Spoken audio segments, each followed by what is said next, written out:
Redundancy isn't an event, it's a conclusion. By the time you're sitting in that windowless meeting room with a HR supplied box of tissues and the bottle of water on the table in front of you, the decision was likely made 6, maybe 12 months ago. You're holding a notebook you won't write in, they're reading from a script they didn't write. I spent the last year looking at my own exit, and I've realised that the surprise of redundancy is usually an illusion. It starts in midlife with a quiet erosion of influence, a structural shift that happens while you're still busy trying to hit your targets. If you can see the mechanism, you can stop blaming the person in the mirror. You realise you didn't fail, you were simply decommissioned. In the UK, we have a very specific relationship with job security. We tend to focus on the meeting, that singular dramatic moment where the hammer finally falls. We think that as long as that meeting isn't on the calendar, as long as the security badge still works and the inbox is full, we're still part of the future. But corporate structures don't move with the speed of an emotional reaction. They move with the cold, slow logic of a spreadsheet. Think of the headcount tab on a department budget. It doesn't see 16 years of loyalty or the time you stayed late to fix that problem back in 2022. It doesn't remember the Christmas you worked between the bank holidays because the system couldn't afford to go down. It sees a cost, which is high because of your experience, and a utility, which the system is already planning to outsource or automate.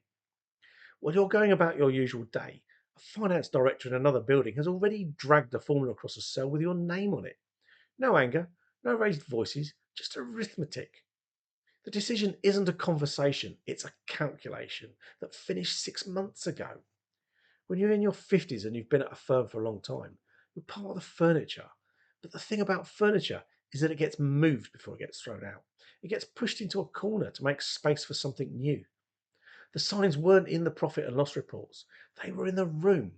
Influence doesn't disappear all at once, it leaks out the edges of your day.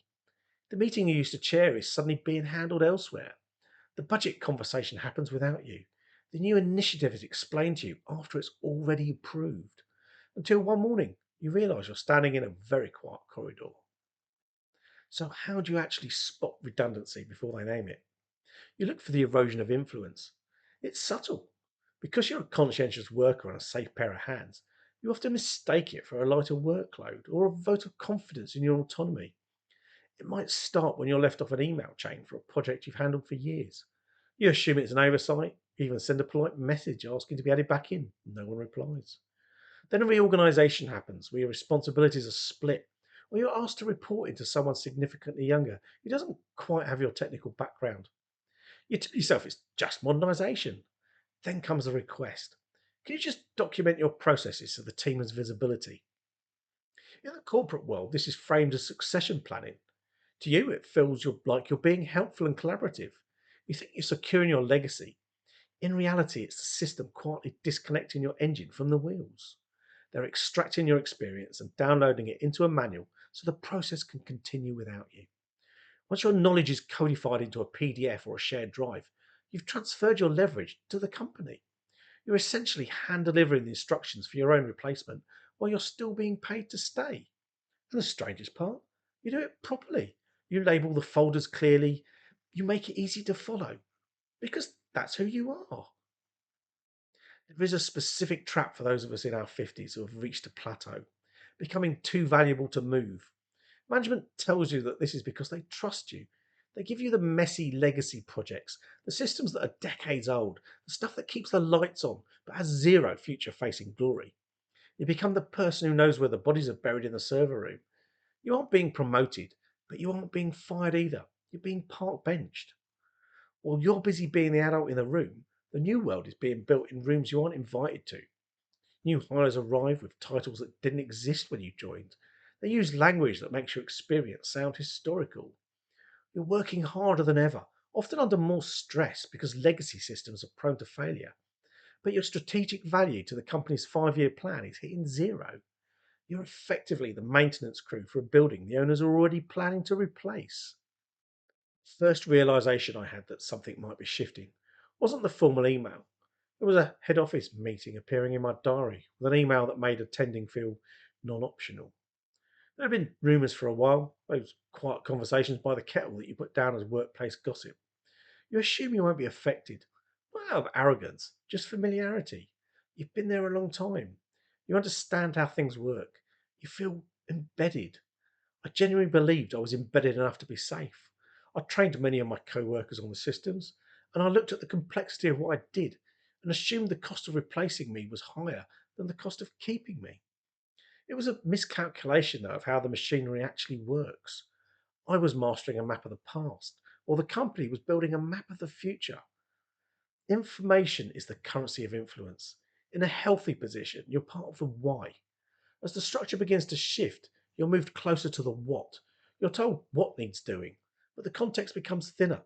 You find out about significant decisions in a general head office meeting or via a circulated email, rather than in a smaller room where direction's shaped.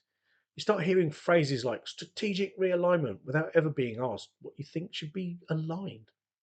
It doesn't require malice. Systems narrow information around the areas they see as future facing. Gradually, your role becomes more operational and less directional. You're still working, still contributing, but the range of influence you once had quietly contracts.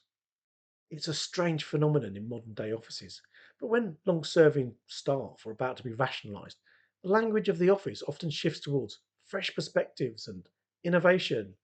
You'll see workshops or meetings designed to subtly highlight your legacy status. You're suddenly described as experienced in a tone that sounds suspiciously like expensive.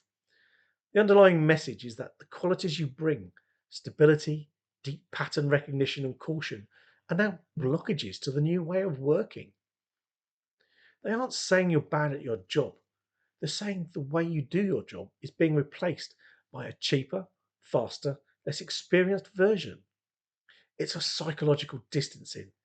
It makes it easier for the person across the table in 6 months' time to tell you that your role no longer exists if they've spent the last half a year convincing themselves that your experience is a hurdle to their progress. I've spent a year out of that system now. I've gone through the stages of wondering what I did wrong, and the conclusion I've reached is remarkably boring. Absolutely nothing. There's a moment that comes along later where the domestic reality finally catches up to the corporate divorce. It's the first Monday morning you don't instinctively check your inbox at 6:45. You're standing in the kitchen, kettle's coming to the boil, and you realise the phantom limb of the urgent update has stopped twitching. You pick up your phone out of habit, and there's nothing there. No red notifications, no escalation, no one needing you to fix something before 9 a.m. You look out the window and realise the world hasn't ended. The machine is still running. Somewhere a spreadsheet has been updated, a cell has been changed, and someone else is dealing with the legacy systems you spent many years protecting. And it doesn't matter. If the machine changes its intended output, it changes its parts. If you're a high quality component and they decide to build the next version out of different materials, you haven't failed. You're still a perfectly good component. It's just that the machine no longer has a slot for you. This process, this decommissioning, doesn't have to be a crisis. The weight of redundancy usually comes from the shock of it, the feeling that the rug was pulled from under you. But when you look at the mechanism, you see that a rug was being pulled for a long time. If you feel the influence leaking away, or you notice that your safe pair of hands status is keeping you isolated from the future of the business, the first step isn't to fight it, it's simply to see it. To acknowledge that the background grumpiness you feel on a Sunday night might not be burnout. It might be your brain noticing that the information flow has changed. Once you name the pattern, the pressure drops. You realize that the silence in the corridor isn't a reflection of your worth. It's just the sound of the machine moving its focus elsewhere. A year ago, I'd have wanted a solution. Today, I prefer containment. Containment is the ability to look at these corporate mechanisms and see them for what they are: cold, non personal, and predictable. When you contain the situation, it no longer defines your worth.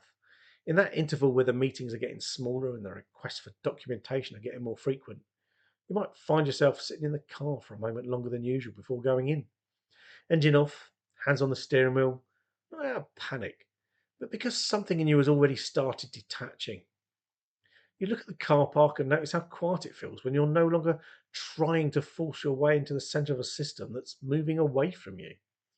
Understanding the machine has changed its design doesn't change the outcome, but it changes the temperature of the room. You move from being a victim of a surprise to being an observer of a process. Redundancy starts long before they tell you. It's a predictable structural interval. It has edges, it has a logic. Once you see that logic, you can stop apologizing for being exactly where you are. You aren't an old dog trying to learn new tricks. You're someone with over 3 decades of leverage, simply waiting for the noise of a changing system to stop so you can see the road ahead. Thanks for watching. I'll see you next time.